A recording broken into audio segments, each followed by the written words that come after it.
अहम खबर यहाँ पर शामिल करेंगे। इस्लामाबाद, पेशावर और खैबर पख्तूनख्वा के मुख्तलिफ इलाकों में जल्जले के झटके महसूस किए गए। जल्जले के झटकों से खौफजदा होकर आवाम घरों से बाहर निकल आए। पेशावर, बाजोड़, बुनेर और अतराफ में जल्जले के झटके महसूस किए गए हैं। पेशावर के अलावा आपको बताते चलें कि बाजोड़, बुनेर और दीगर इलाकों में भी जल्जले के झटके महसूस किए गए हैं। लोग कलमा तैयबा का विर्द करते घरों से बाहर निकल आए। जल्जले के झटकों से खौफजदा होकर आवाम घरों से बाहर निकले। मानसेरा और हजारा डिवीजन के मुख्तलिफ इलाकों में भी जल्जले के झटके महसूस किए गए हैं। पेशावर, बाजोड़, बुनेर और अतराफ में जल्जले के शदीद झटके महसूस किए गए।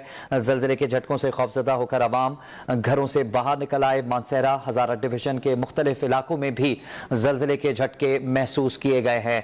आपको अहम खबर से आगाह कर रहे हैं। जल्जले के झटकों से खौफजदा होकर आवाम घरों से बाहर निकल आए। मानसेरा और हजारा डिवीजन के भी मुख्तलिफ इलाकों में जल्जले के झटके महसूस किए गए। इसके अलावा पेशावर, बाजोड़ और बुनेर के अतराफ भी जल्जले के झटके महसूस किए गए हैं। जल्जला पैमा मरकज की इतलात आने तक आपको बताते चलें कि मानसेरा और हजारा डिवीजन के मुख्तलिफ इलाकों में भी जल्जले के झटके महसूस किए गए हैं।